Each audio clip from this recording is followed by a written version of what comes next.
बच्चों, जैसा कि आपको मालूम ही है कि हम भगवद गीता जो उर्दू में लिख रहे हैं, पुस्तक बना रहे हैं, और उसके 17 अध्याय जो हैं वो हमने यहाँ पढ़ लिए हैं। अब 18वां जो अध्याय है, आज लास्ट है, हम वो शुरू करने लगे हैं। और भगवत गीता की पहचान सेवक विष्णु देव की ज़बान। तो आज का शीर्षक है त्याग तथा संन्यास की सिद्धि। अर्जुन ने पूछा भगवान जी से कि कोई चीज़ हम त्याग कर दें, कोई पाप ना करें, कुछ ना करें, या त्याग करें, उससे हमें सिद्धि मिलेगी, मोक्ष मिलेगा, या संन्यास चले जाएं, किसी आश्रम में अपना जीवन गुजारें, जंगलों में जाएं, पहाड़ों पे जाएं, संन्यास करें, तो उससे हमें जल्दी ही हम मोक्ष मिल जाएगा। तो अर्जुन ने फिर जो सवाल जो किया है वो पढ़ रहा हूँ।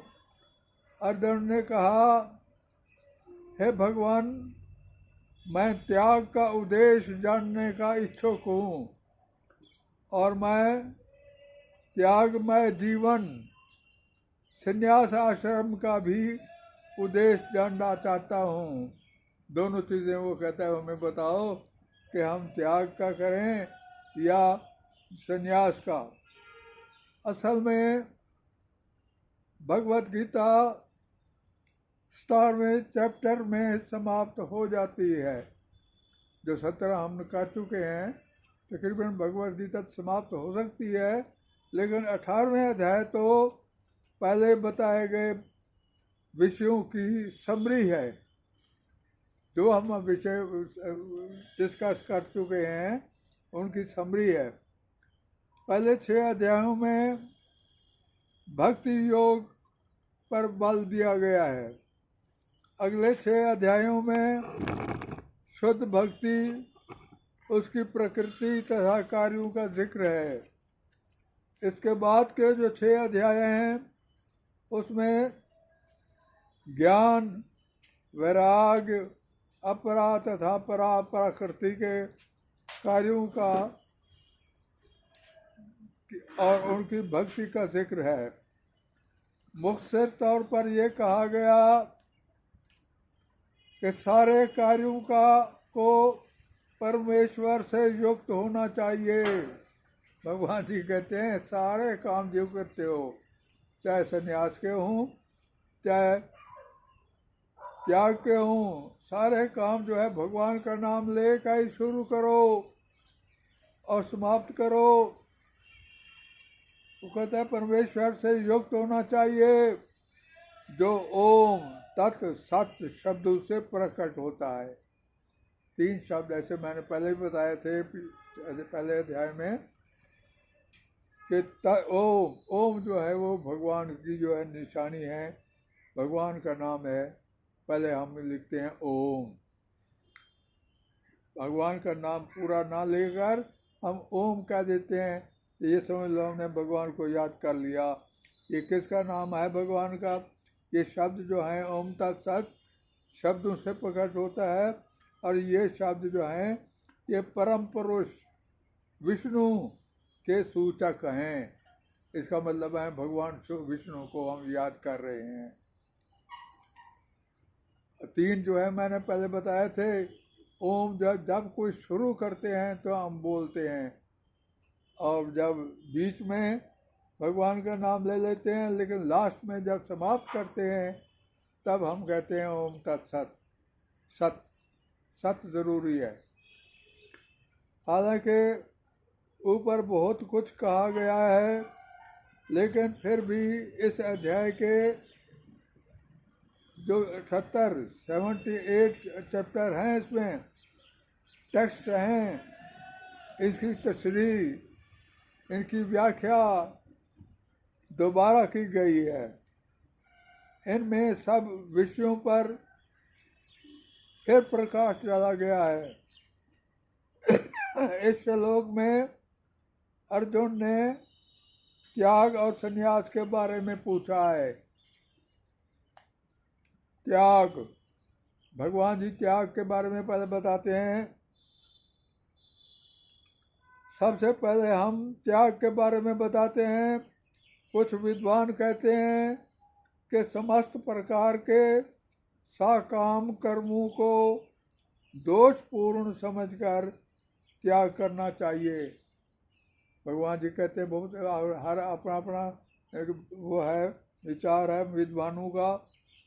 विद्वान कुछ कहते हैं जितने हर प्रकार के साकाम, साकाम का मतलब है पहले हम व्याख्या कर चुके हैं, वो काम जिसमें कोई उम्मीद हो, कोई प्रॉफिट है, कोई फल मिलेगा, कोई इनाम मिलेगा, तो ये हम काम करें तो कहते हैं वो साकाम कर्म गए, उनको हम समझें कि ये दोषपूर्ण है, नहीं ये काम नहीं करना चाहिए, हम उसको त्याग कर देना चाहिए। लेकिन दूसरे विद्वान ये कहते हैं कि यज्ञ, दान तथा तपस्या के कर्मों को कभी नहीं त्याग करना चाहिए। और विद्वान कहते हैं कि कोई ऐसे काम है जो यज्ञ हो, जिसमें दान देना पड़े या तपस्या करनी पड़े, उनको त्याग नहीं करना चाहिए, ज़रूरी है। मिसाल के तौर पर यज्ञ वगैरह में पशुओं को मारना कोई ठीक नहीं समझते, कोई ठीक समझते हैं और कोई उसे उनको जो है ठीक नहीं समझते। जो ठीक समझते हैं क्यों समझते हैं, वो कहते हैं जल्दी मरें और इनको अच्छा मनुष्य का जन्म मिल जाए। कोई इसको ठीक समझते हैं, कोई नहीं समझते। तो ये मैं भगवान जी कहते हैं, हे अर्जुन, अब त्याग के बारे में मेरा फैसला सुन।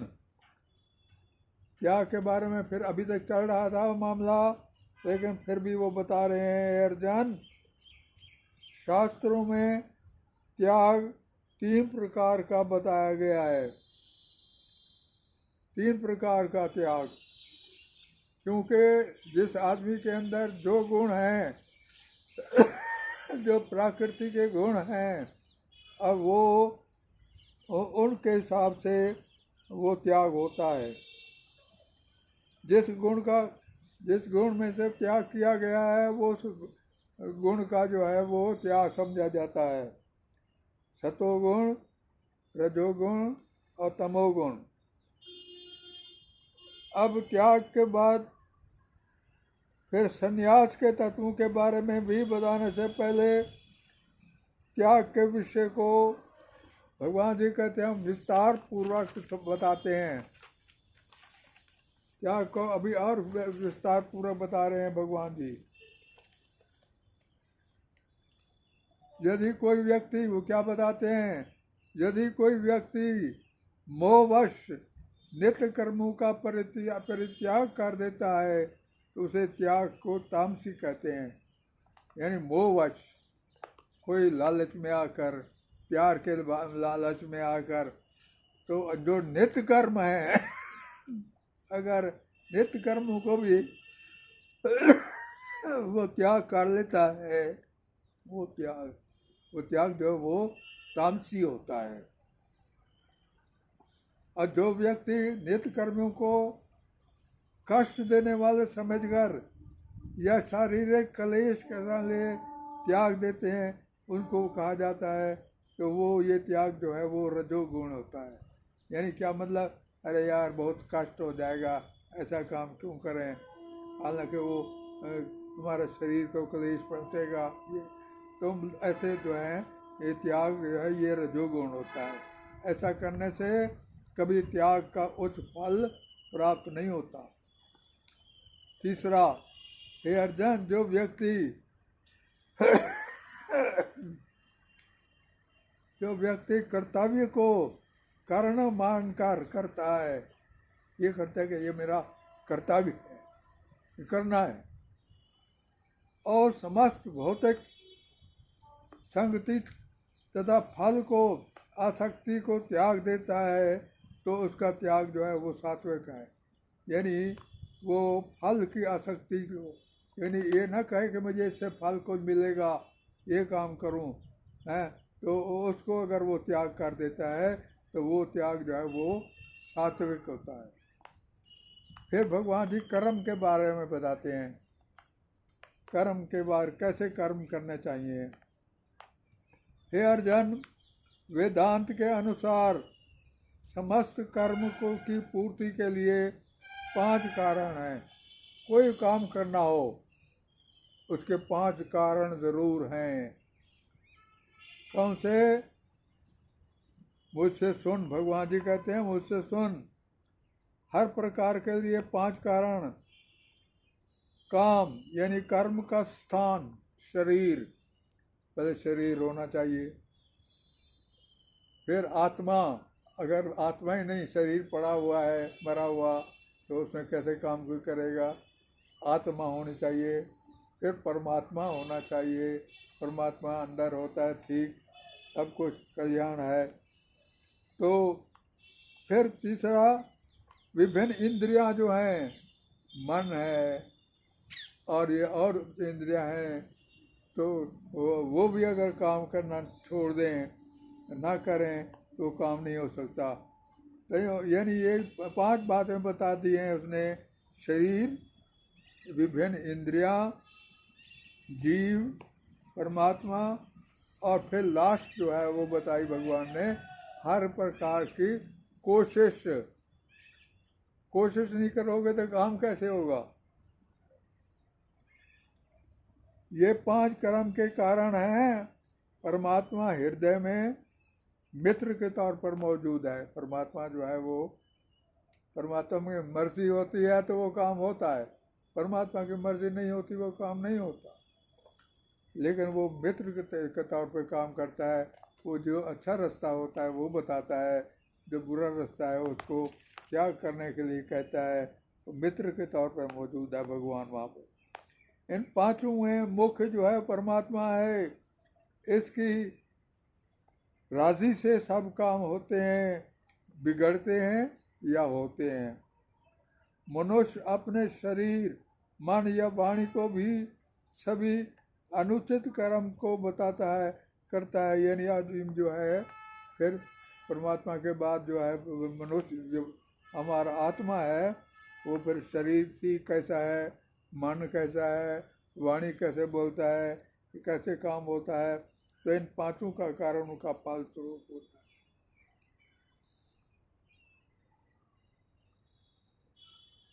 वो कहता है जो पांचों जो कारण हैं, इनको ना मानकर अपने आप को ही एक मात्र मानता है।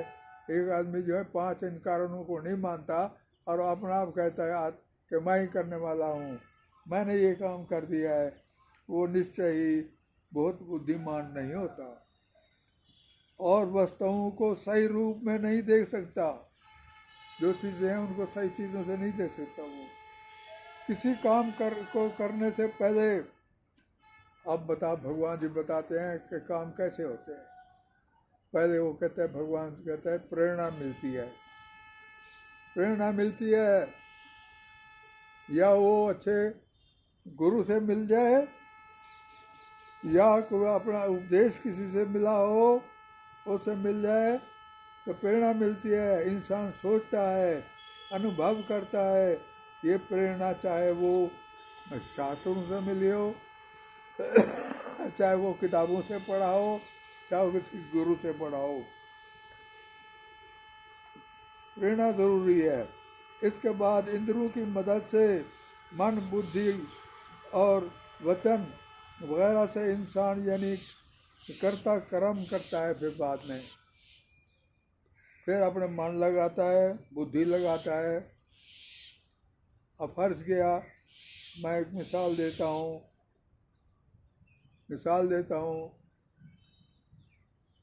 कोई आदमी आके किसी को राय देता है कि ये काम करना है तुमने, ये कैसा है, तो वो उस अच्छी चीज़ बताता है कि ये काम तुमने करना है। एक आदमी झोंपड़ी में रहता, छोटे मकान में रहता था, और उसका मित्र आया, उसने कह दिया यार ये कोई रहने का मकान है, कोई अच्छा बड़ा मकान में रहता, तो उसको एक क्या वो प्रेरणा मिल गई। फिर अगर वो फिर उस प्रेरणा से सोचता है ये चीज़ ठीक है, कैसे है, इसके मन से बुद्धि से करेगा, इसका पैसा कहाँ से आएगा, फलाना सारा कुछ सोचने के बाद फिर वो कामयाब हो जाता है, फिर काम करना शुरू कर देता है। मन बुद्धि वगैरह से इंसान ये नहीं करता है, कर्म करता है, भगवान की कृपा होती है तो काम हो जाता है। अगर भगवान की कृपा नहीं होती तो नहीं भी होता। अपनी तरफ से कोशिश करे, भगवान जी कहते हैं अपनी तरफ से तो कोशिश करे। किसी काम को करने से पहले प्रेरणा मिलती है, हो गया।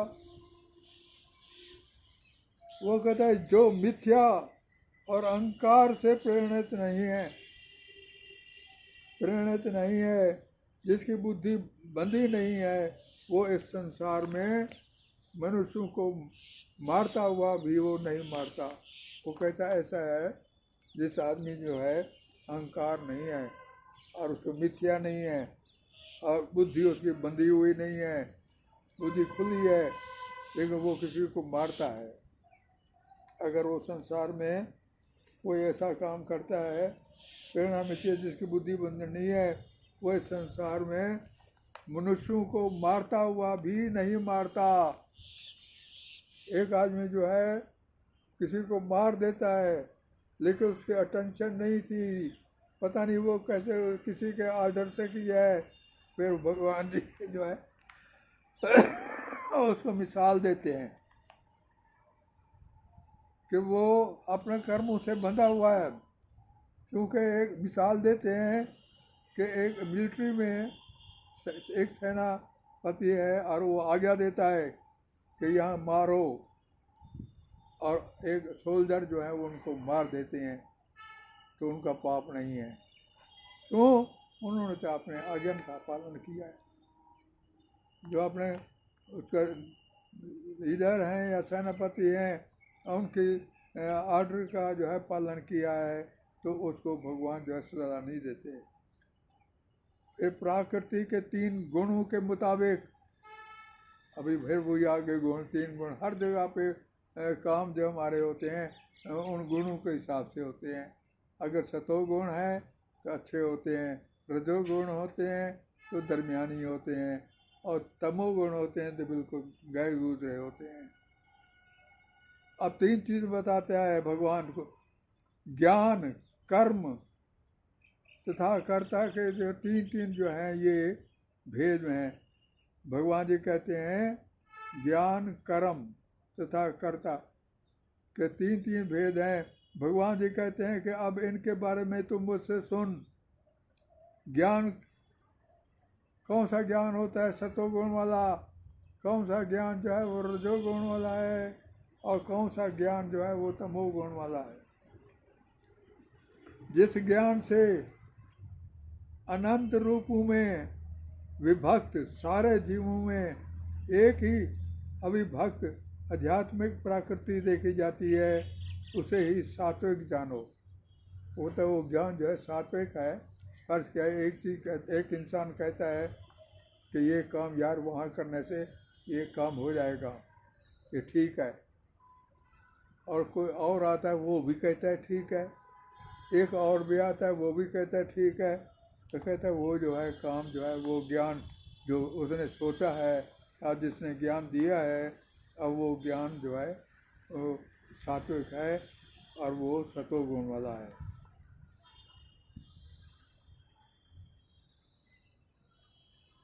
वो कहते हैं मिसाल फिर देते हैं भगवान जी, जो व्यक्ति हर जीव में, चाहे मनुष्य हो, पशु हो, पक्षी हो, पौधा हो, सब में एक ही आत्मा को देखता है, वो सात्विक ज्ञान है।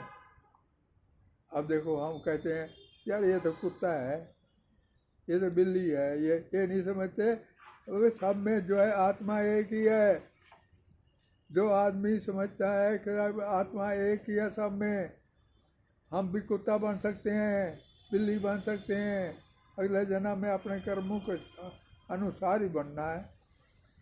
तो वो कहता है आत्मा तो एक ही है हर एक में, वो तो सिर्फ चोला बदलना है। जो सब लोग ये कहते हैं कि, या बहुत सारे लोग कहते हैं कि हाँ ठीक कहता है कि एक ही आत्मा है, तो वो ज्ञान उनका जो है वो सात्विक है। भगवान जी कहते हैं वो सात्विक ज्ञान है जिसका सबकी राय एक जैसी बन जाए। अगर वो कुछ कहते हैं कि नहीं उनके आत्मा अलग है, उनकी आत्मा अलग है, तो भिन्न भिन्न है, तो वो उनका ज्ञान जो है राजसी होता है। और वो ज्ञान जैसे मनुष्य को एक प्रकार का या प्रकार के कार्यों को जो कुछ भी नहीं है होता है वो सबको मान कर भी सत्य करना चाहिए। इसमें ये लुप्त रहता है। अगर कोई आदमी ऐसा काम करता है, शास्त्र भी कहते हैं कि ये काम करना है, अगर वो उल्टा करता है तो उसका ज्ञान जो है वो तामसी है। फिर कर्म के बारे में भगवान बताते हैं कौन सा कर्म करने चाहिए। जो कर्म नियम के अनुसार हैं और जो आसक्ति, राग, किसी लगाव से या द्वेष से रहित हैं, जैसे कोई राग नहीं, कोई लालच नहीं, कोई गलत काम नहीं है उसमें है, या कोई आसक्ति नहीं है, कोई ज़्यादा उसके साथ लगाव हुआ है वो नहीं है, तो वो कर्म फल जो है उसकी चाह के बिना किया जाता है, तो वो सात्विक काम होता है, वो सात्विक काम है। लेकिन जो कर्म अपनी इच्छा पूर्ति के नियत प्रयास पूर्वक एवं मिथ्या अहंकार के साथ किया जाता है वो रजोगुण है। ऐसा काम का है अहंकार, ये मैंने किया है, मैंने ये किया, मैं ये गया था, लेकिन ये नहीं है, ये करने वाले भगवान है, वो कहता है वो रजोगुण होती है। जो कर्म वो वश शास्त्रीय अवहेलना के करके तथा भारी बंधन की परवाह किए बिना जो लोगों को दुख पहुंचाने के लिए किया जाता है वो तामसी होता है। ऐसा काम जो कि शास्त्रों के अवहेलना करे, शास्त्र कहते हैं ये काम करना है, कहता है यार ये ऐसे लिखा हुआ किताबों में, मैं तो ये काम करूँगा, तो फिर या ऐसा काम करता है जिससे किसी औरों को नुकसान पहुंचता है या दुख होता है, तो फिर वो काम जो है वो तामसी है। जो व्यक्ति भौतिक गुणों के संसर्ग के बिना अहंकार रहित संकल्प या तपस्या पूर्वक अपना कर्म करता है और कामयाबी या नाकामयाबी को बराबर समझता है, उसका कर्म सात्विक होता है। अब भगवान जी कहते हैं कौन सा काम सात्विक होता है? जिसमें ना तो अहंकार हो, ना कोई संकल्प हो, तपस्या हो, बाद में तपस्या पूर्वक हो, तो कर्म करने से जो उनको कामयाबी मिलती है तो वो या नहीं मिलती कामयाबी मिलती है या नहीं मिलती, उसको बराबर समझता है। वो नुकसान होता है या नफ़ा होता है जिसको बराबर समझता है, तो उसका काम जो है वो कर्म जो है वो सात्विक है।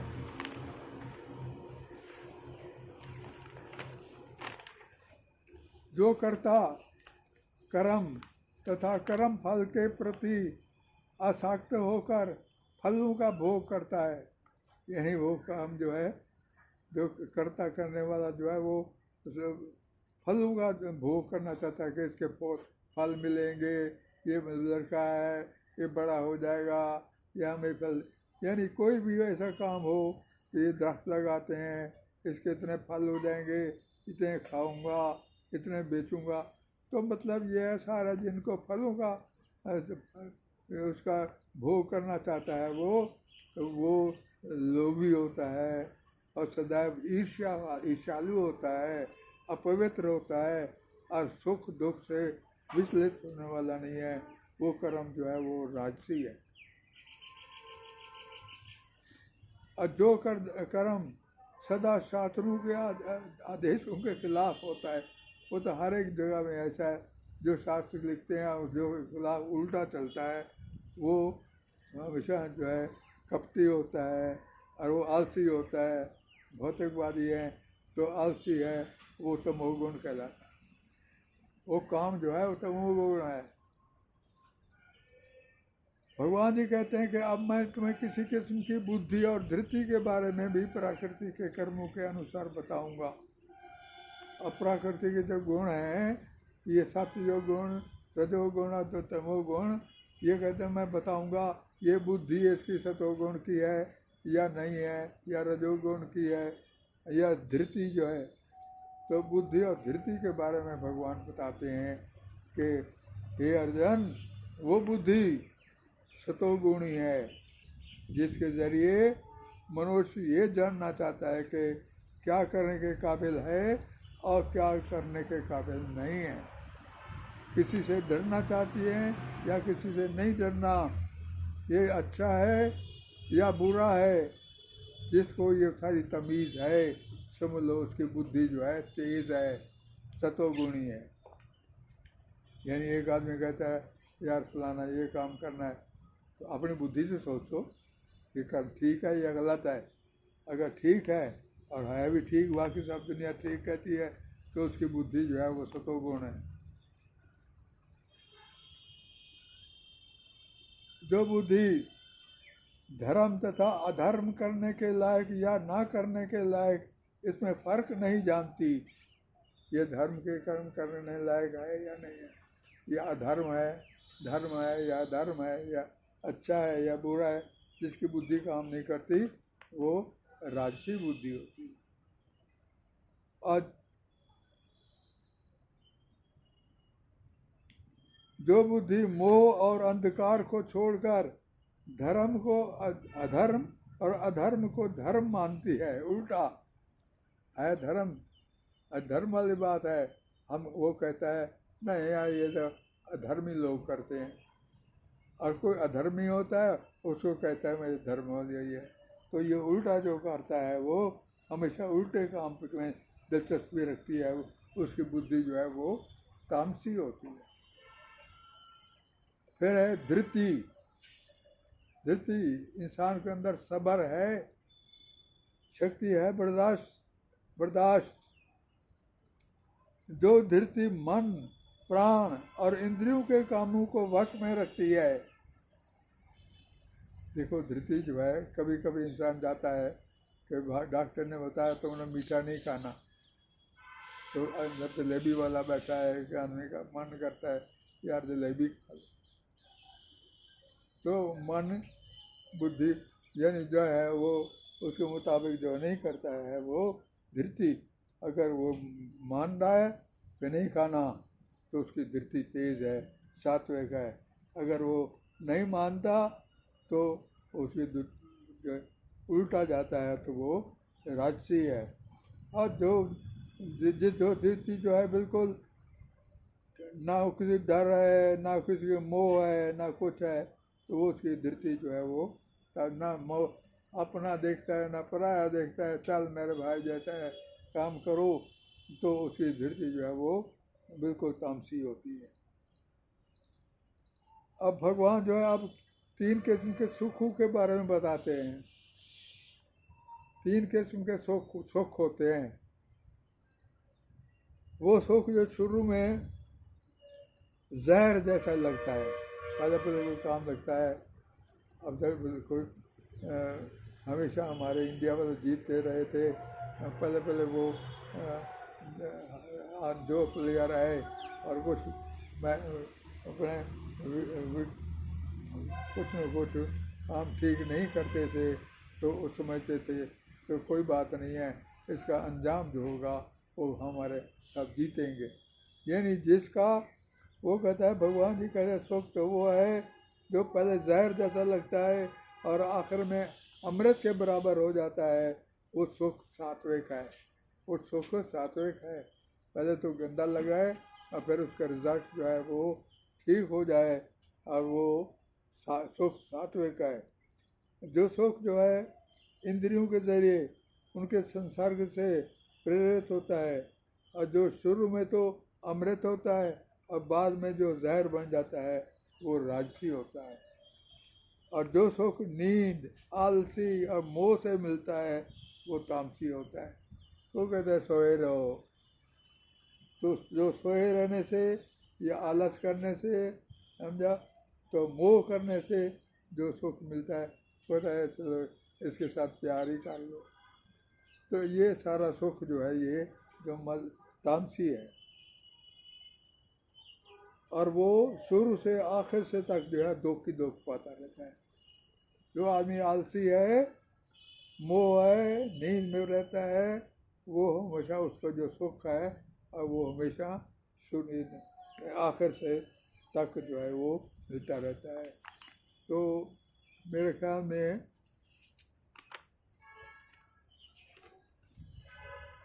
4 पेज हो गए हैं। हाँ जी। तो मेरे ख्याल में क्योंकि ये मैंने देखा है ये अध्याय जो है बहुत बड़ा है, और इसके 2 दिन बढ़ाए हैं, एक आधा आज कर देते हैं और आधा जो है बाद में किसी और दिन करेंगे। तो मैं कहता हूँ ओम तत्सत।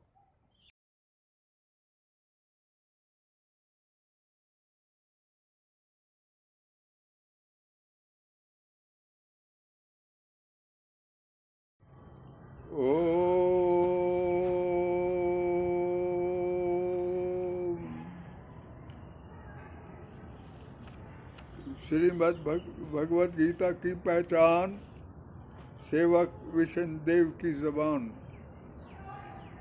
ये इसके लिए असद ज़रूरत महसूस की जा रही थी कि श्रीमद् भगवत गीता ऐसी ज़बान में लिखी जाए जिसे मामूली उर्दू जानने वाले उसे आसानी से पढ़ लिख सकें और आसानी से समझ सकें। इसमें भी बहुत कुछ कम हिंदी के और इंग्लिश के अल्फाज इस्तेमाल किए गए हैं जो कि हमारी रोज़ाना बातचीत में, गुफ्तगू में भी बोले जाते हैं। तो आज हम 18वें अध्याय का जो भाग रह गया था वो टेक्स्ट 41 से शुरू होता है, तो मैं उसका बखान करता हूँ। आपसे प्रार्थना है कि आप भाई बहन और बच्चे ध्यान से सुने और उसका फल पाएं। अब भगवान कृष्ण जी क्या कहते हैं कि इनके बारे में ब्राह्मण, क्षत्रिय और वैश्य और शूद्र के बारे में वो बताते हैं कि ब्राह्मण कौन होता है, क्षत्रिय कौन होता है, वैश्य क्या होता है, शूद्र क्या है। हर एक में प्रकृति के गुणों के मुताबिक कुछ स्वभाव पैदा होते हैं। या देखिए कुदरती स्वभाव होते हैं हर इंसान के अंदर। कोई बड़ा तेज होता है, कोई बड़ा ठंडा है, कोई मीठा है, बहुत बातें करता है, कोई कड़वी बातें करता है। हर एक का अपना स्वभाव होता है। वो कहता है ब्राह्मण में कौन से स्वभाव होते हैं। ब्राह्मण में एक शांति, तपस्या, आत्म संयम, सेवा, सत्य, ज्ञान, विज्ञान, ये सब ब्राह्मण के गुण हैं। और ये स्वभाव हैं जिनके इस्तेमाल से वो कर्म करता है ब्राह्मण। अब ब्राह्मण का काम भी बताते हैं भगवान जी और उनके गुण भी बताते हैं कि उनके स्वभाव में क्या गुण होते हैं। ये स्वाभाविक गुण की बात करता हूँ। इस तरह क्षत्रिय में, वो कहता क्षत्रिय में क्या होता है। क्षत्रिय में बहादुरी, शक्ति, उदारता, लीडरशिप और जंग या लड़ाई के नियम उसको आने चाहिए। ये सब क्षत्रिय के स्वभाव होते हैं जो अपने कार्य में इस्तेमाल करते हैं और उनके स्वभाव के गुण हैं ये। अब वो पर बताते हैं कि वो क्या काम करते हैं। वैश्य लोग जो हैं वो खेती करते हैं गार्ड का काम करते हैं, रक्षा का काम करते हैं, तिजारत करते हैं, हिसाब किताब रखते हैं, ये सब उनके जो स्वाभाविक गुण हैं। और फिर शूद्रों के बताते हैं, शूद्रों का स्वाभाविक गुण है क्या? सेवा करना, मेहनत करना, सफाई रखना और सफाई करना, ये सब शूद्र के स्वभाव हैं। अब है फिर भगवान जी बताते हैं सिद्धि। सिद्धि कैसे प्राप्त हो जाएगी? भगवान जी कहते हैं कि तुम्हें जो है जीवन मरण से छुटकारा, सिद्धि वहाँ से कैसे प्राप्त हो सकती है? वो कहता है ऊपर की जो 4 जातें बताई हैं, जातों के लोग स्वाभाविक गुणों के मुताबिक अगर ये ईमानदारी से काम करें तो ये इनको भी सिद्धि मिल सकती है। पर क्या कोई ये मत समझो कि शूद्र है और ये वहाँ इसमें उसको स्वभाव जो है और उसको सिद्धि नहीं मिल सकती। वेश को कैसे, खत्री है, वेश है, हर एक को मिल सकती है अगर वो अपने काम में ईमानदारी से काम करता है तो फिर उनको भी सिद्धि मिल सकती है। ऐसा भी होता है कि कई कर्मचारी ऐसा काम करते हैं जो पाप तो मालूम होता है कि इसने पाप किया है, लेकिन अगर वो ईमानदारी से निभाते हैं तो वो पाप नहीं है। मिसाल तौर पर देते हैं, अगर एक आदमी नौकरी करता है और उसका मालिक वो कहता है कि इसको मारना है, फैसा सेना में सेनापति है और वो उनको कहता है सेना वाले को, सिपाहियों को कि इसे यहाँ मारना है, तो वहाँ वो मार देते हैं तो वो पाप नहीं है और वो जो है उन्होंने अपनी ड्यूटी निभाई है, इस वास्ते उनको सिद्धि प्राप्त हो सकती है।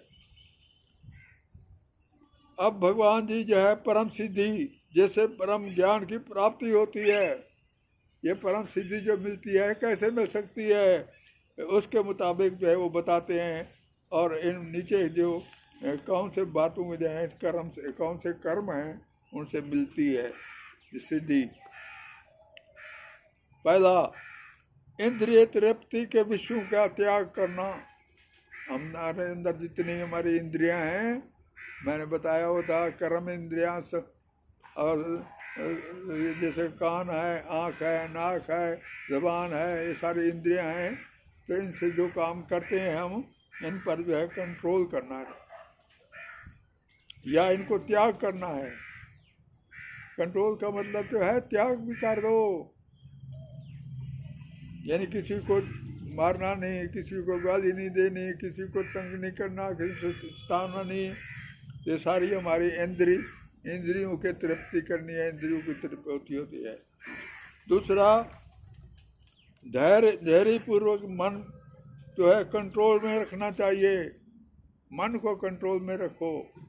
मन कहता है जलेबी खाऊंगा, लेकिन नहीं, उसको समझाओ ये वक्त के जलेबी खाने का नहीं है। मतलब ये है धैर्य हो, अपूर्वक हो, अब मन को कंट्रोल में रखो, तब ये सिद्धि मिल सकती है। एकांत स्थान में वास करके के भी कई लोग जो हैं एकांत में जाकर बैठते हैं और भगवान को याद करते हैं, वहाँ भी सिद्धि मिल सकती है। और राग और द्वेष से मुक्त होकर, किसी से दुश्मनी लेनी ही नहीं है, किसी से द्वेष नहीं करना, तब भी सिद्धि मिल सकती है। और अपनी बुद्धि से शुद्ध होकर, आप जो बुद्धि है अपनी उससे भी शुद्ध हो। जो थोड़ा खाता है, याद देखिए भगवान जी कहते हैं जो ज़्यादा पेट भर के खाता है उससे अच्छे काम नहीं हो सकते, लेकिन जो थोड़ा खाता है वो काम कर सकता है। जो थोड़ा खाता है, जो अपने शरीर और मन और वाणी को वश में रखता है, पहले बता चुका हूँ, जो शरीर को और मन को अपने वश में रखता है, जो सदैव समाधि में रहता है। समाधि में रहते क्या मतलब? हर वक्त भगवान की दिमाग में रहना चाहिए कि भगवान जी देख रहे हैं, मैंने कोई काम करना है या नहीं करना, सारा कोई सिद्धि। और फिर इसके बाद जो मिथ्या या फखर, काम, क्रोध और ये भौतिक वस्तुओं से मुक्ति होनी चाहिए उसे, तब ये सिद्धि मिल सकती है। तो ये बातें मैंने सिद्धि की बातें बताई हैं। अब सिर्फ भक्ति से, भगवान जी कहते हैं अब सिर्फ भक्ति से मुझ भगवान को यथारूप में जाना जा सकता है। अब ये कोई कहते हैं जो उस वक्त भगवान कृष्ण आए थे, आखिर वो आम लोगों की तरह रहते थे, उन्होंने सारे काम वही किए हैं जो मर्दों में हो या यहाँ के लोगों को करने पड़ते हैं। लेकिन कई लोग कहते हैं भगवान नहीं है, वो कहता है मुझे इसी रूप में जो मुझे भगवान समझते हैं और वो ही कामयाब हो सकते हैं। ये सब मनुष्य ऐसी भक्ति से मेरा कट्टर या श्रद्धालु बन जाता है। जो आदमी समझता है कि इसी हालत में जो हैं ये भगवान जी हैं, तो समझ लो वो मेरा श्रद्धालु है और वो वैकुंठ जगत में भी प्रवेश कर सकता है, स्वर्ग में जा सकता है। मेरा शुद्ध भगत जो है वो मेरी हिफाजत में हर प्रकार के कामों में मशगूल रहकर वो मेरी कृपा से नित्य और अविनाशी धाम को प्राप्त कर सकता है। हर वक्त मेरे साथ रहे, शुद्ध काम करे कि मैं भगवान मेरे साथ हैं, तो वो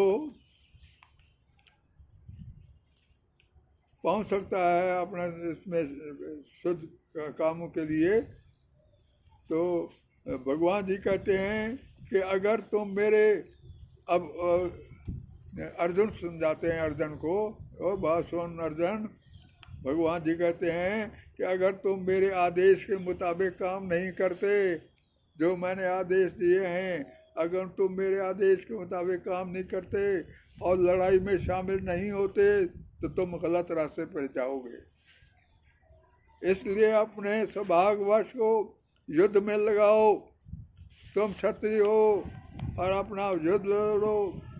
मैं फिर वो कहता है, फिर भगवान जी अर्जुन को कहते हैं क्योंकि तुम मेरे लिए मोह रखते हो और इसलिए मेरा कहना भी मानते अब नहीं मान रहे।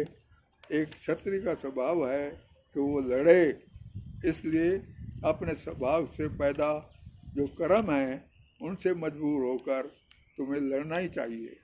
क्षत्रिय का काम है लड़ना, देश की हिफाजत करना, ये सारा काम है। तो इसको काम करो और अपना लड़ाई करो। ये अर्जुन, परमेश्वर हर एक जीव के हृदय में स्थित है।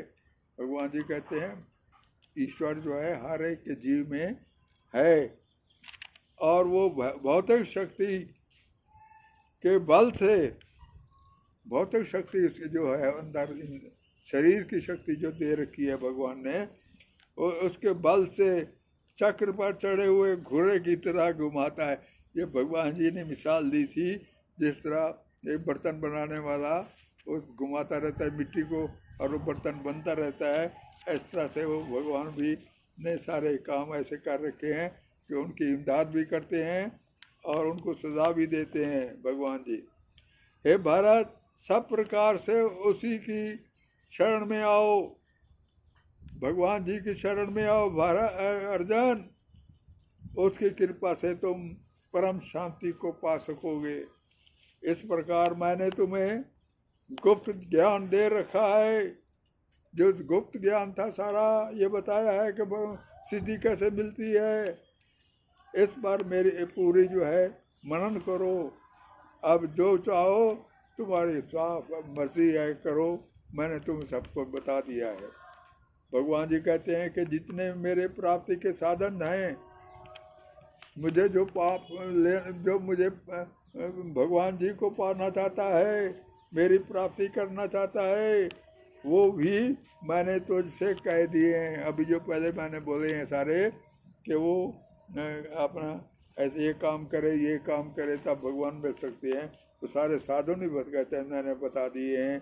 क्योंकि तुम मेरा परम मित्र है, ऐसे अपने हित के लिए सुनो। अपना भी हित सोचो। हे अर्जुन, सब धर्मों को त्याग कर एक मेरी शरण में आओ, मैं तुम्हें पापों से मुक्त कर दूंगा, डरो मत। ये ज्ञान उनको भी मत बताना।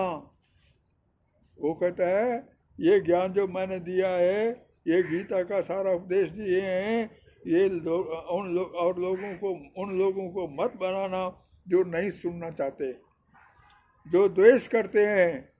वो कहते हैं क्या गीता है, उसको मत सुनाओ, उसको ये ज्ञान ना कहना।